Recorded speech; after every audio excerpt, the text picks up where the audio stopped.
So we kind of got tired of people saying, hey, well, if you're demonstrating, you're a hypocrite because you drove up there. Well, hey, we're driving up here and we didn't use a drop of oil or gas. So it's This an is a electric zero car emissions convoy. vehicle. And, we're proving that you can actually function without the supposed necessary evil of oil and gas, fossil fuels. And what vehicle are we currently in right now? So this is a Nissan Leaf. Okay. I believe it's a 2012 Nissan Leaf. And it's one of the car share vehicles from Moto. Mm-hmm. I thought that's another example of clean transportation and how we don't have to follow the sort of status quo of just getting behind an internal combustion engine vehicle. Mm-hmm. They're extremely efficient vehicles. People don't realize just how much you save in the operation and maintenance of the vehicle. But I think as more and more people are starting to realize, and you can see the passion of the people that came out here today. A big crowd of people. And the convoy looks fabulous back there. That public transportation is fantastic. We strongly encourage it as well. But the reality is people still drive, and if they're going to continue driving, there are alternatives such as this that are currently available. So this isn't just about what's happening in the future, this is happening now. And it's a great way to go, especially in a place like British Columbia where we have over 93% of our energy mix from hydro, which is a much cleaner form of making energy than the alternative coal. So we have a clean grid. And not only are the vehicles themselves extremely efficient, this is over 100 miles per gallon equivalent. So we're talking, approximately 120 miles per gallon equivalent in just the efficiency of the vehicle itself. But the grid is also efficient. So, when you plug in overnight and charge up, you're ready the next day and fully charged. And soon, more and more Canadians, more British Columbians are going to be plugging in to their vehicles in the garages instead of going to gas stations and supporting big oil. And that's where the rally point was today at parking lot E on Correct. SFU Burnaby Mountain with a charge point that's been installed. That's right. So there's over 800 chargers now installed throughout British Columbia. I'm just going to pause here to wait for the rest of the crew. And the reality is that there's now, I believe, 10,000 vehicles in Canada alone.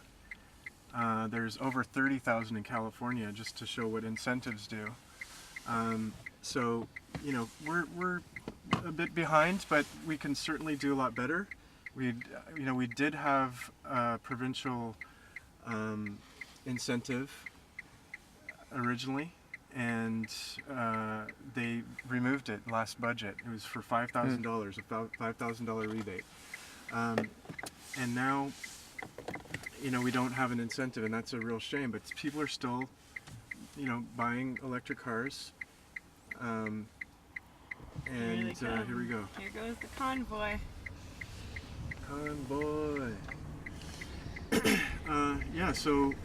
And talk to me about Moto. Say a bit more about Moto, because that's... Oh, well, our friend in the back could probably help with that. All too. right, well, He's on the board. And, introduce yourself, sir. Hi, Peter. I'm Alan. I'm with the Car Sharing Association, and formerly I was on the board of directors at Moto Cooperative. Okay. And so explain Moto to me. What's the project and how does it work? So Moto Cooperative is car sharing.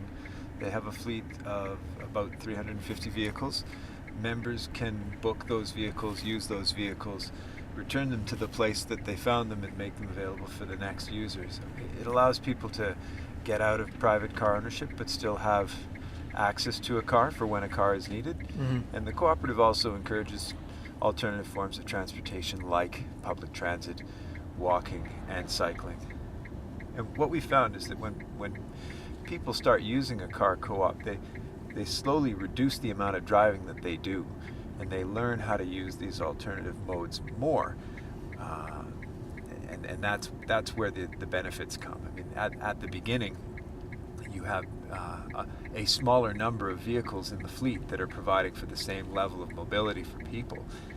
And there's an advantage to not having so many cars, most of which are sitting idle for 95% of the time. A smaller number of cars with a higher level of utilization providing the same level of service to people. That's one benefit. But the secondary benefit is that people will learn how to have lower mobility lifestyles where they bundle their trips, where they'll do grocery shopping and visit a friend on the same trip instead of having two trips to do those two tasks. And lower number of vehicle kilometers traveled means less demand for resources on our roadways, less demand for parking. And then the other benefits are improved air quality and improved quality of life in our communities. So car sharing is making a big difference in the way people are getting around. And I haven't talked about the financial benefits. It's cheaper than owning a private car as long as you're not trying to commute 5 days a week large distances. Amazing. That's terrific. And you feel like it's starting to catch on? Well, the car co-op started 17 years ago, and at the beginning it was quite a small fringe activity with environmental activists who were the first members, but it's becoming much more mainstream. It's getting a lot of exposure in the media. Young people are less interested in owning cars than they used to be.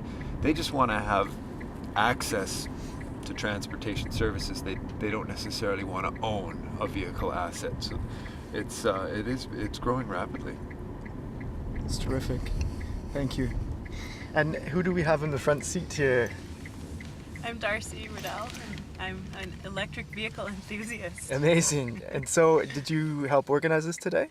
Yeah, my Okay. husband JM here at Driving he has a small company called Big Green Island that installs electric vehicle charging infrastructure Okay. around BC. And so, and then he's part of the Vancouver Electric Vehicle Association as well, and that's where a lot of the folks who came out today with their cars, their electric vehicles, came from, are part of the Vancouver Electric Vehicle Association. Amazing. So, do you think you could say a bit more There's an about? electric scooter. We've got an electric scooter there. Good spot. Can you say a bit more about the relationship with the Burnaby Mountain protests that are going on against the Kinder Morgan proposed pipeline? Well, yeah, we were definitely tired of hearing all of the most common kind of refrain is the protesters had to drive here to get here or use gas, and so everyone who owns an electric vehicle knows that that's not true.